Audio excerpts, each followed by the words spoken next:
Esqueleto. Un relato de Ray Bradbury. Audioterror ofrecido por Página Oscura. Es de agradecer que le des like. Esqueleto. Ya se le había pasado la hora de ver otra vez al doctor. El señor Harris se metió, desanimado, en el hueco de la escalera y vio el nombre del doctor Burleigh en letras doradas y una flecha que apuntaba hacia arriba. ¿Suspiraría el doctor Burleigh cuando lo viese? En verdad, esta era la 10ª visita en el año. Pero el doctor Burleigh no podía quejarse. El señor Harris pagaba todas las consultas. La enfermera miró por encima al señor Harris y sonrió, un poco divertida, mientras llamaba con las puntas de los dedos en la puerta de vidrio esmerilado, la abría y metía la cabeza. Harris pensó que le oía decir: «¿Adivine quién está aquí, doctor?» Y enseguida le pareció que la voz del doctor replicaba, débilmente: «Oh, Dios mío, ¿otra vez?». Harris tragó saliva, nerviosamente, entró en el consultorio y el doctor Burleigh gruñó: «¿Le duelen otra vez los huesos?». «Ah». Frunció el ceño y se ajustó los lentes. «Mi querido Harris, ha sido usted aderezado con los peines y cepillos más finos y antisépticos que conoce la ciencia. Usted está nervioso. Veamos los dedos. Demasiados cigarrillos. Olamos el aliento. Demasiadas proteínas. Mirémosle los ojos. Falta de sueño. ¿Mi receta? Váyase a la cama, menos proteínas, y no fume. $10, por favor». Harris, enfurruñado, no se movió. El doctor apartó brevemente los ojos de sus papeles. ¿Todavía ahí? Es usted un hipocondríaco. Ahora son $11. Pero, ¿por qué me duelen los huesos?, preguntó Harris. El doctor Burleigh le habló como a un niño. Nunca ha tenido un músculo cansado, y se pasó las horas irritándolo, pellizcándolo, frotándolo. Cuanto más lo toca, más lo empeora. Al fin, si lo deja tranquilo, el dolor desaparece, y usted descubre que la causa principal del malestar era usted mismo. Bueno, hijo, ese es su caso. Quédese tranquilo. Tómese una dosis de sales. Váyase y haga ese viaje a Phoenix con el que está soñando desde hace meses. Le hará bien viajar. 5 minutos después, el señor Harris hojeaba una guía de teléfonos en el bar de la esquina. Bonita comprensión la que uno obtenía de los segatones idiotas como Burleigh. Recorrió con el dedo una lista de especialistas de huesos y encontró uno que se llamaba M. Monigant. Monigant no tenía título de médico, ni ningún otro, pero el consultorio estaba adecuadamente cerca. 3 manzanas más allá, una hacia abajo. M. Monigant, como el consultorio, era pequeño y oscuro. Como el escritorio, olía a cloroformo, yodo y otras cosas raras. Era un hombre que sabía escuchar, sin embargo, y mientras escuchaba, movía unos ojos brillantes y vivaces, y cuando le hablaba a Harris las palabras le salían como suaves silbidos, sin duda a causa de algún defecto en la dentadura. Harris se lo contó todo. M. Monigant asintió. Había visto casos semejantes. Los huesos del cuerpo. Los hombres no tenían conciencia de sus propios huesos. El esqueleto. Dificilísimo. Algo que concernía al desequilibrio, a una coordinación inarmónica entre alma, carne y esqueleto. Muy complicado, silbó suavemente M. Monigant. Harris escuchaba fascinado. Bueno, al fin había encontrado un doctor que lo entendía. Problema psicológico, dijo M. Monigant. Fue rápidamente, delicadamente, hacia una pared oscura y apareció con media docena de radiografías que flotaron en el cuarto como objetos fantasmales arrastrados por una antigua marea. Mire, mire. El esqueleto sorprendido. He aquí retratos luminosos de los huesos largos, cortos, grandes y pequeños. El señor Harris no prestaba atención a la actitud correcta, al verdadero problema. La mano de M. Monigant golpeó, matraqueó, raspó, rascó las tenues nebulosas de carne donde colgaban espectros de cráneos, vértebras, pelvis, calcio, médula. Aquí, allí, esto, aquello, estos, aquellos y otros. Mire. Harry se estremeció. Las radiografías y los cuadros volaron en un viento verde y fosforescente que venía de un país donde habitaban los monstruos de Dalí y Fuseli. M. Monaghan silbó quedamente. ¿Deseaba el señor Harris que le trataran los huesos? Depende, dijo Harris. Bueno, M. Monaghan no podía ayudar a Harris y Harris no se encontraba dispuesto. Psicológicamente uno tiene que necesitar ayuda o el médico es inútil. Pero, y se encogió de hombros, M. Monaghan trataría. Harris se acostó en una mesa, con la boca abierta. Las luces se apagaron, las persianas se cerraron. M. Monaghan se acercó a su paciente. Algo tocó la lengua de Harris. Harris sintió que le desencajaban las mandíbulas y le crujían y chirriaban. El cuadro de un esqueleto tembló y saltó en la pared. Harry sintió un estremecimiento, de pies a cabeza. Cerró involuntariamente la boca. M. Monaghan gritó. Harris casi le había arrancado la nariz de un mordisco. Inútil, inútil. Todavía no era hora. Las persianas se abrieron susurrando. La decepción de M. Monaghan era tremenda. Cuando el señor Harris sintiera que podía cooperar psicológicamente, cuando el señor Harris necesitara ayuda realmente y tuviese confianza en M. Monaghan, entonces quizá podría hacerse algo. M. Monaghan extendió la manita. Mientras tanto, los honorarios eran solo $2. El señor Harris debía ponerse a pensar. Le daría un dibujo para que el señor Harris se lo llevara a su casa y lo estudiase. Tenía que familiarizarse con su propio cuerpo. Tenía que ser temblorosamente consciente de sí mismo. Tenía que mantenerse en guardia. Los esqueletos eran cosas raras, imprevisibles. Los ojos de M. Monaghan centellearon. Buenos días al señor Harris. Oh, ¿y no quería un palito de pan? M. Monaghan le acercó al señor Harris un jarro de palitos de pan quebradizos y salados y se sirvió un palito él mismo diciendo que masticar palitos le servía para conservar, ¿cómo decirlo? La práctica. Buenos días al señor Harris. El señor Harris se fue a su casa. Al día siguiente, domingo, el señor Harris se descubrió dolores y torturas innumerables y nuevas en todo el cuerpo. Se pasó la mañana con los ojos clavados en la estampa del esqueleto, anatómicamente perfecta, que le había dado M. Monaghan.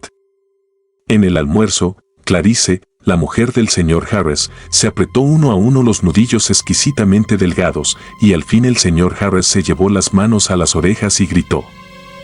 ¡Basta! A la tarde, el señor Harris se enclaustró en sus habitaciones. Clarice jugaba al bridge en el vestíbulo riendo y parloteando con otras 3 señoras mientras Harris, oculto, se acariciaba y pesaba los miembros del cuerpo con creciente curiosidad. Al cabo de una hora se incorporó de pronto y llamó. Clarice.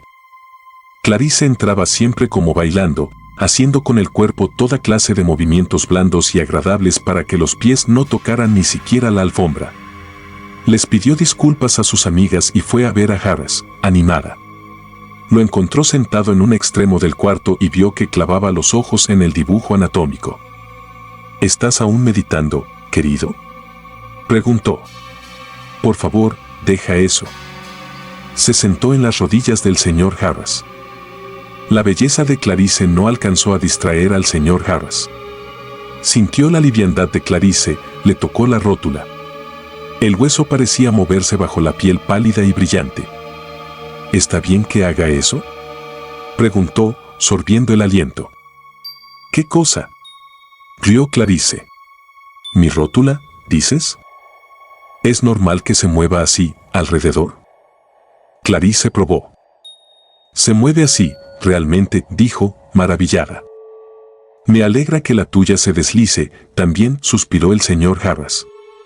Empezaba a preocuparme. ¿De qué? El señor Harris se palmeó las costillas.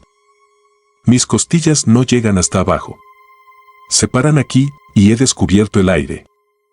Clarice entrecruzó las manos bajo la curva de sus pequeños pechos. Claro, tonto. Las costillas de todos se detienen en un cierto punto. Y esas raras y cortas son las costillas flotantes. Espero que no se vayan flotando por ahí. El chiste no era nada tranquilizador. El señor Harris deseaba ahora, sobre todas las cosas, quedarse solo. Nuevos descubrimientos arqueológicos, cada vez más sorprendentes, estaban al alcance de sus manos temblorosas y no quería que se rieran de él. Gracias por haber venido, querida, dijo. Cuando quieras. Clarice frotó dulcemente su nariz contra la de Harris. Un momento. Espera, el señor Harris extendió el dedo y tocó las dos narices. ¿Te das cuenta? El hueso de la nariz crece solo hasta aquí. El resto es tejido cartilaginoso. Clarice arrugó la nariz. Claro, querido. Se fue bailando del cuarto. Solo, sentado, Harris sintió que la transpiración se le acumulaba en los hoyos y arrugas de la cara y le fluía como una marea tenue mejillas abajo. Se humedeció los labios y cerró los ojos. Ahora. ¿Ahora? ¿Qué seguía ahora? La columna vertebral, sí. Aquí. Lentamente, el señor Harris se examinó la columna, moviendo los dedos como cuando operaba los botones de la oficina, llamando a secretarias y mensajeros. Pero ahora, al apretar la columna vertebral, las respuestas eran miedos y terrores que le entraban por 1.000.000 de puertas asaltando y sacudiendo la mente. La columna le parecía algo extraño. Horrible. Se tocó las vértebras nudosas. Como los huesitos quebradizos de un pescado recién comido, abandonados en un plato de porcelana fría. Señor. Señor. Le castañetearon los dientes. Dios Todopoderoso, pensó. ¿Cómo no me di cuenta en todos estos años?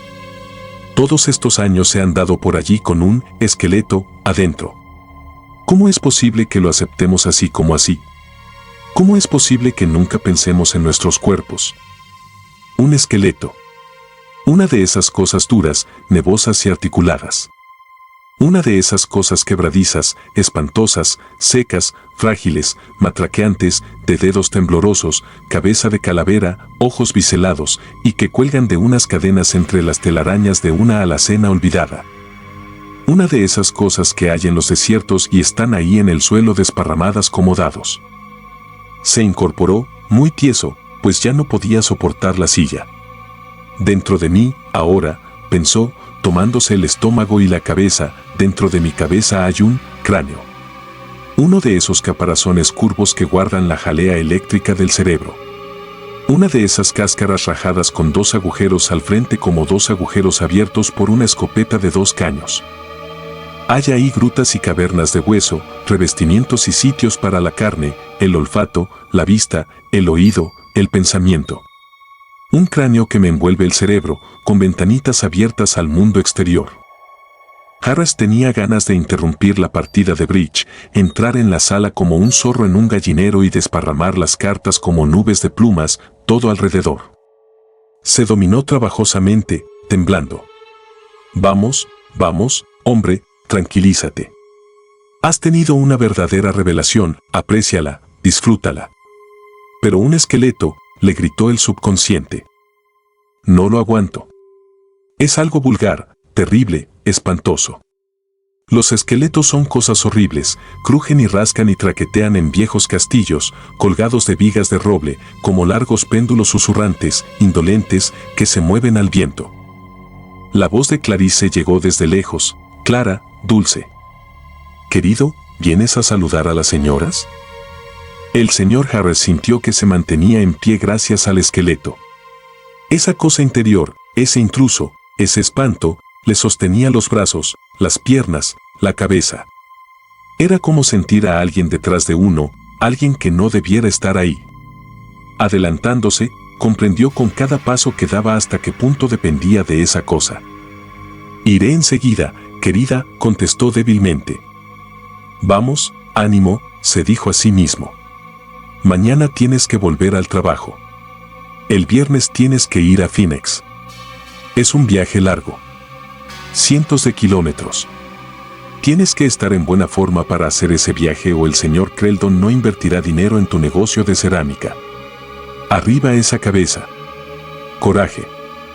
Un instante después estaba entre las señoras y Clarice le presentaba a la señora Guises, la señora Ablemat y la señorita Kirty, las que tenían, todas, esqueletos dentro, pero se lo tomaban con mucha calma, pues la naturaleza les había revestido cuidadosamente la calva desnudez de la clavícula, la tibia, el fémur, con pechos, muslos, pantorrillas, cejas y cabelleras satánicas, labios de aguijón, y Dios, gritó interiormente el señor Harras. Cuando hablan o comen muestran los dientes, una parte del esqueleto. Nunca se me había ocurrido. Excúsenme, jadeó, y salió corriendo del cuarto alcanzando apenas a arrojar la merienda por encima de la balaustrada del jardín entre las petunias. Esa noche, sentado en la cama mientras Clarice se desvestía, Harris se arregló cuidadosamente las uñas de los pies y las manos. Esas partes, también, revelaban el esqueleto, que asomaba impúdicamente.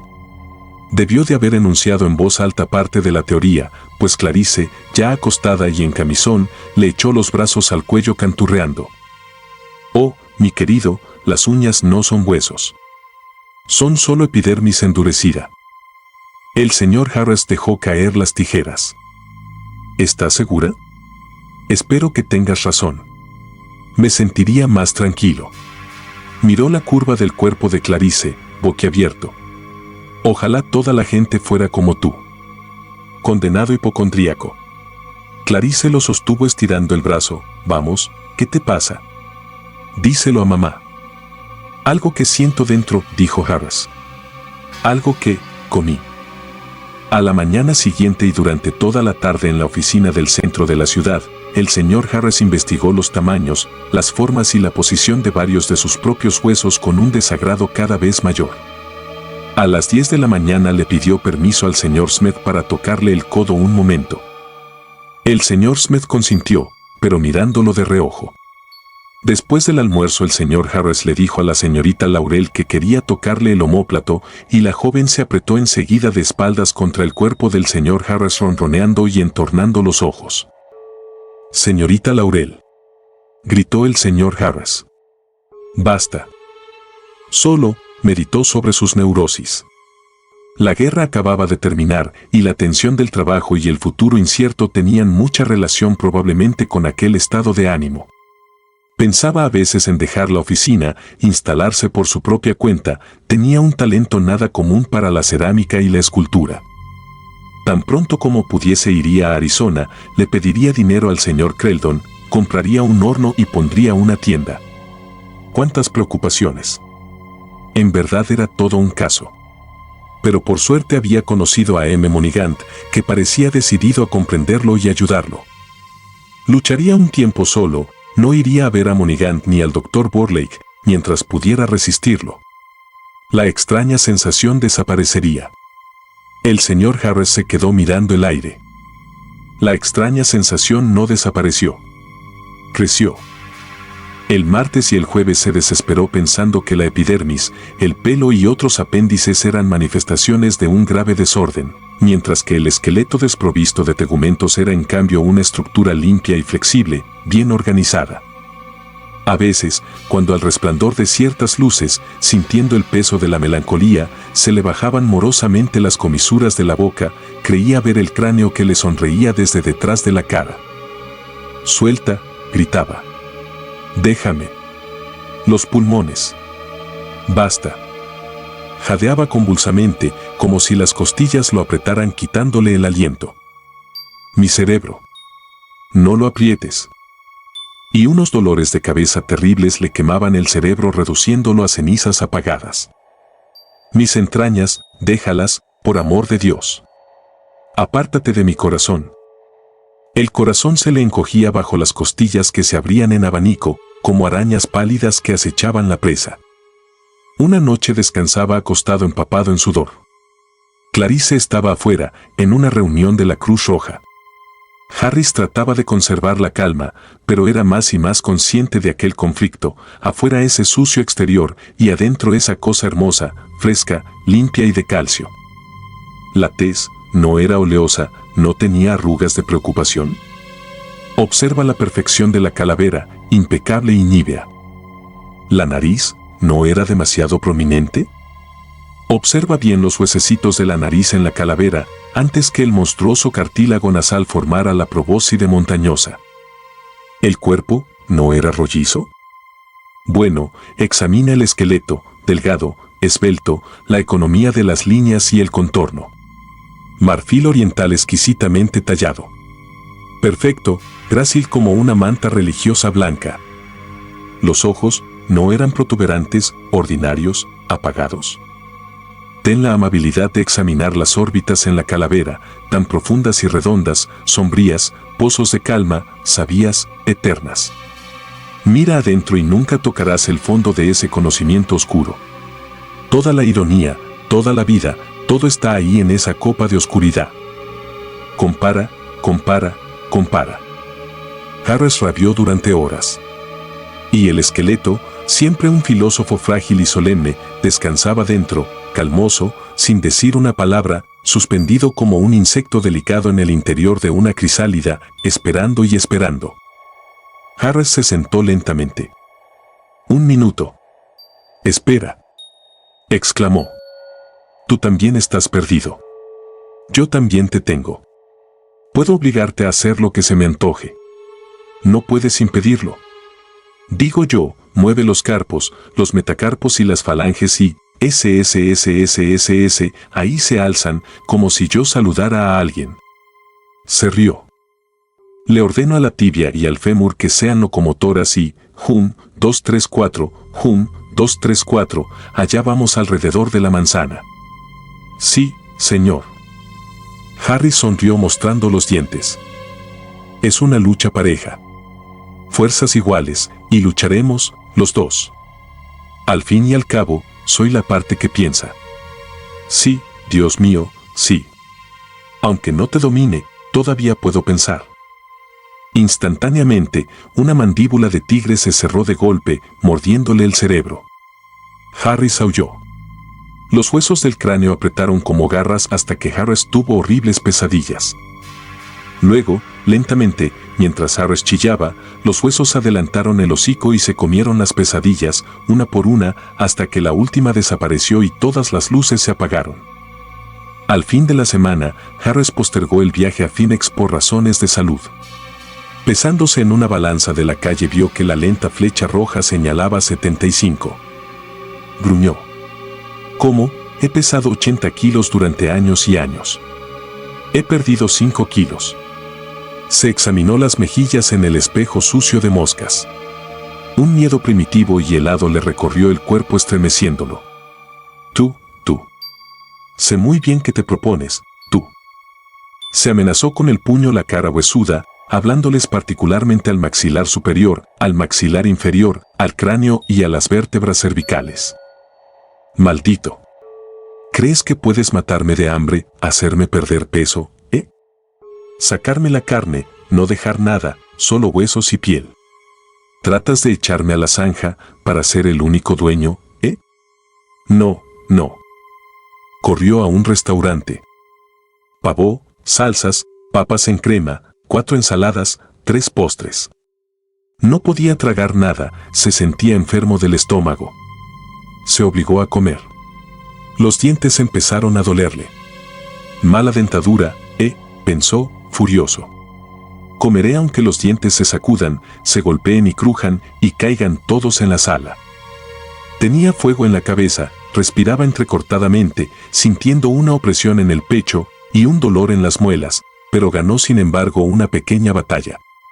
Iba a beber leche cuando se detuvo y la derramó en un florero de capuchinas. «Nada de calcio para ti, muchacho, nada de calcio para ti. Nunca jamás comeré algo que tenga calcio o cualquier otro mineral que tonifique los huesos. Comeré solo para uno de nosotros, muchacho, solo para uno».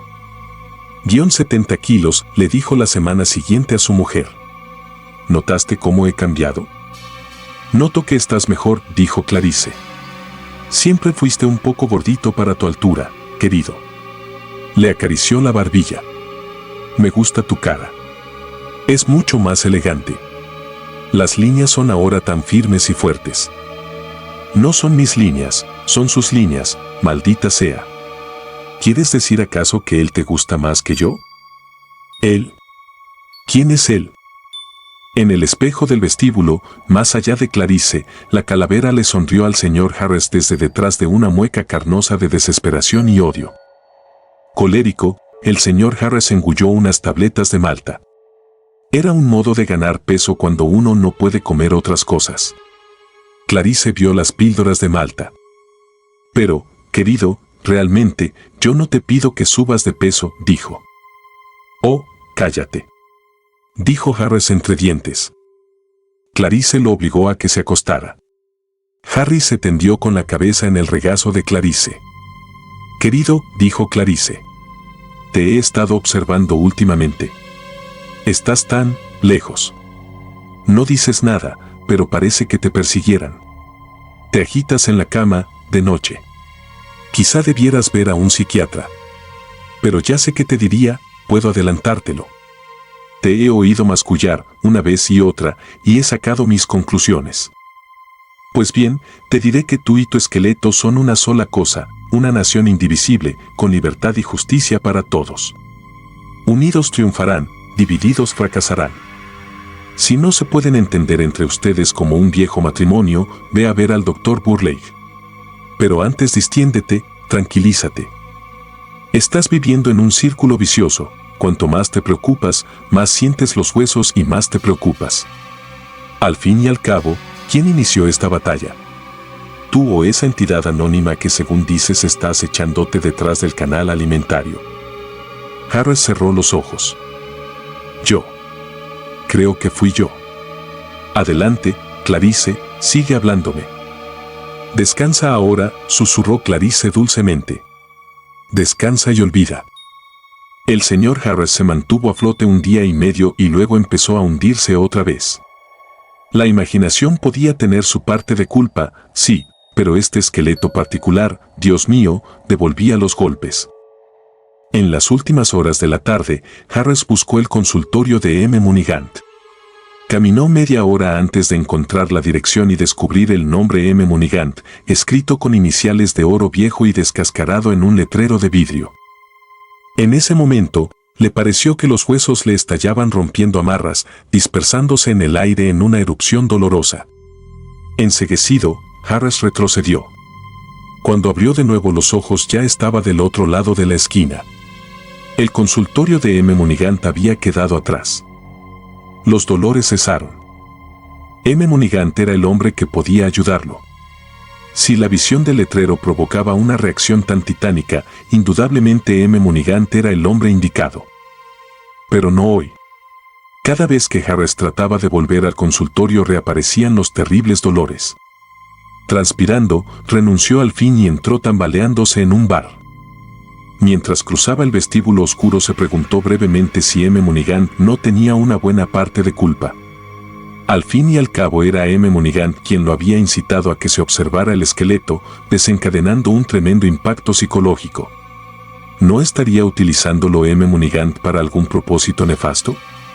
¿Pero qué propósito? Era una sospecha tonta.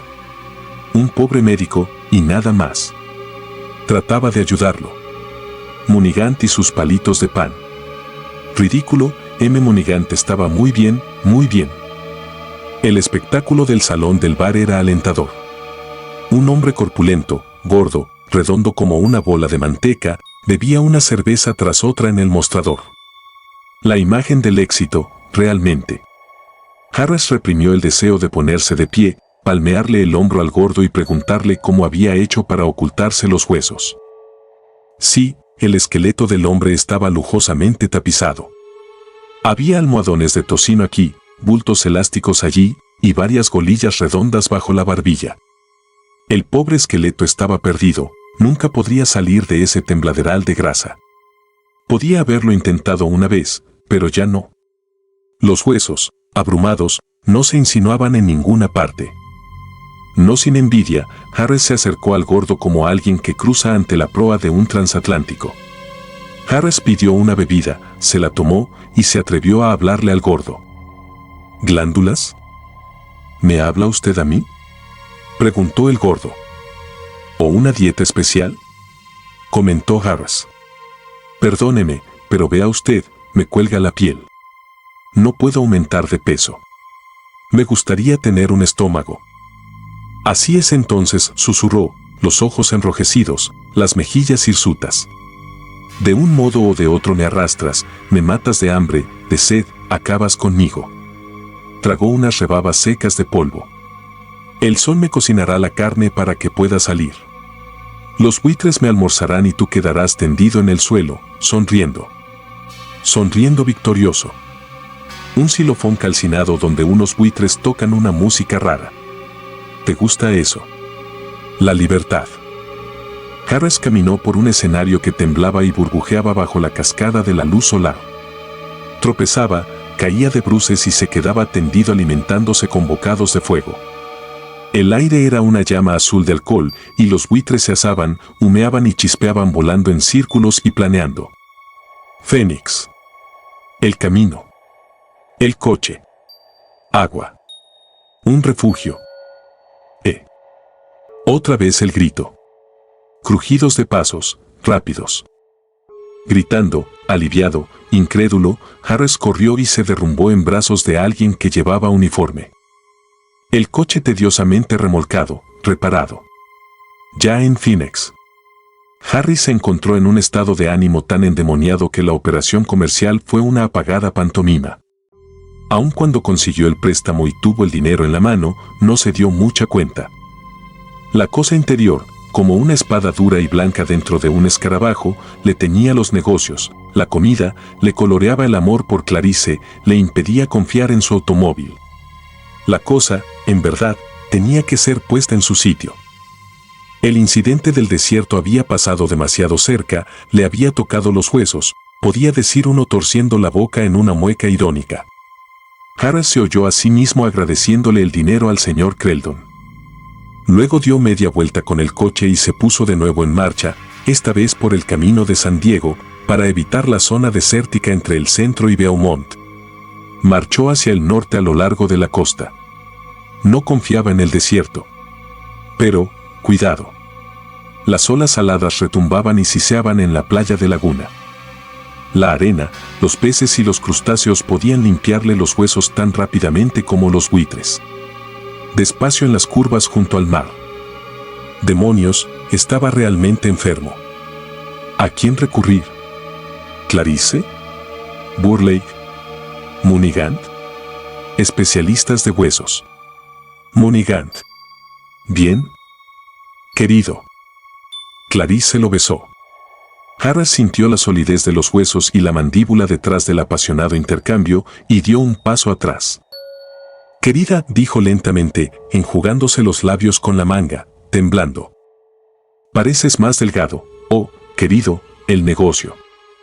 Salió bien, creo. Sí, todo marchó bien. Clarice lo besó de nuevo. La cena fue morosa, trabajosamente alegre. Clarice reía animándolo. Harris estudiaba el teléfono, y de cuando en cuando levantaba el auricular, indeciso, y lo colgaba otra vez. Clarice se puso el abrigo y el sombrero. Bueno, lo siento, pero tengo que irme. Le pellizcó la mejilla a Harris.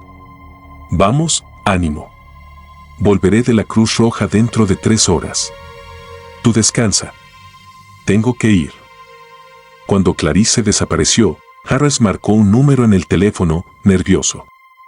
¿M. Munigant? Una vez que Harris hubo colgado el auricular, las explosiones y los malestares del cuerpo fueron extraordinarios. Harris sintió que tenía metidos los huesos en todos los potros de tormentos que había imaginado o que se le habían aparecido en pesadillas terribles, alguna vez. Tragó todas las aspirinas que encontró, pero cuando 1 hora más tarde sonó el timbre de la puerta no pudo moverse. Se quedó tendido, débil, agotado, jadeante, y las lágrimas le corrieron por las mejillas. Entre. Entre, por amor de Dios. M. Munigant entró. Gracias a Dios la puerta no estaba cerrada con llave. Oh, pero el señor Harris tenía muy mala cara. M. Munigant se detuvo en el centro del vestíbulo, menudo y oscuro. Harris asintió con un movimiento de cabeza. Los dolores le recorrían todo el cuerpo, rápidamente, golpeando con ganchos y enormes martillos de hierro. M. Monaghan vio los huesos protuberantes de Harris y le brillaron los ojos. Era evidente que el señor Harris estaba ahora psicológicamente preparado. No. Harris asintió de nuevo, débilmente, y sollozó. M. Monaghan hablaba como silbando. Había algo raro en la lengua de M. Monaghan y en esos silbidos. No importaba. Harris creía ver a través de las lágrimas que M. Monaghan se encogía, se empequeñecía. Obra de la imaginación, por supuesto. Harris lloriqueó la historia del viaje a Phoenix. M. Monaghan mostró su simpatía. Ese esqueleto era un traidor. Lo arreglarían de una vez por todas. Señor Monaghan, suspiró apenas Harris. No lo noté antes. La lengua de usted. Redonda, corno un tubo. Hueca. Mis ojos. Deliro. ¿Qué pasa? M. Monaghan silbó suavemente, apreciativamente, acercándose.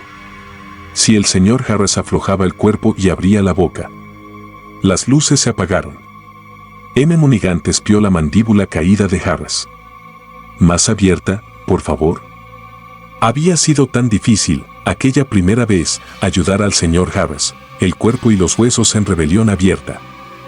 Ahora en cambio la carne cooperaba, aunque el esqueleto protestara. En la oscuridad, la voz de M. Monaghan se afinó, aflautándose. El silbido se hizo más agudo. Ahora. Aflójese, señor Harris. Ahora. Harris sintió que le apretaban violentamente las mandíbulas en todas direcciones, le comprimían la lengua con un cucharón y le ahogaban la garganta. Jadeó, sin aliento. Un silbido. No podía respirar. Algo le retorcía las mejillas y le rompía las mandíbulas. Como un chorro de agua caliente algo se le escurría en las cavidades de los huesos, golpeándole los oídos. Chilló Harris, gagueando. La cabeza, el carapacho hendido, le cayó flojamente. Un dolor agónico le quemó los pulmones. Harris respiró al fin, un momento, y los ojos acuosos le saltaron hacia adelante. Gritó.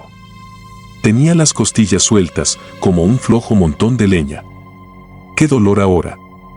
Harris cayó al suelo, resollando fuego. Las luces chispearon en los globos oculares de Harris. Los huesos se le soltaron rápidamente. Los ojos húmedos miraron el vestíbulo. No había nadie en el cuarto. ¿M. Monaghan? En nombre de Dios, ¿dónde está usted, M. Monaghan? Ayúdeme.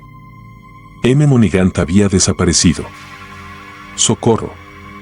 Y en ese momento Harris oyó. Muy adentro, en las fisuras subterráneas del cuerpo, los ruidos minúsculos, inverosímiles, chasquidos leves, y torsiones, y frotamientos y hocicadas como si una ratita hambrienta allá abajo, en la oscuridad roja sangre, mordisqueara seriamente, hábilmente, algo que podía haber estado allí, pero no estaba. Un leño, sumergido. Clarice, alta la cabeza, iba por la acera directamente hacia su casa en St. James Place. Llegó a la esquina pensando en la Cruz Roja y casi tropezó con el hombrecito moreno que olía a yodo. Clarice no le habría prestado atención, pero en ese momento el hombrecito sacó de la chaqueta algo blanco, largo y curiosamente familiar, y se puso a masticarlo, como si fuese una barra de menta. Se comió la punta y metió la lengua rarísima en la materia blanca, succionándola, satisfecho. Cuando Clarice llegó a la puerta de su casa, movió el pestillo y entró. El hombrecito estaba absorto aún en su golosina. ¿Querido? Llamó Clarice, sonriendo y mirando alrededor. Querido, ¿dónde estás? Cerró la puerta, cruzó el pasillo y entró en el vestíbulo. Querido. Se quedó mirando el suelo durante 20 segundos, tratando de entender. De pronto, se puso a gritar. Afuera, a la sombra de los sicomoros, el hombrecito abrió unos agujeros intermitentes en el palo blanco y largo, luego, dulcemente, suspirando, frunciendo los labios, tocó una melodía triste en el improvisado instrumento, acompañando el canto agudo y terrible de la voz de Clarice dentro de la casa.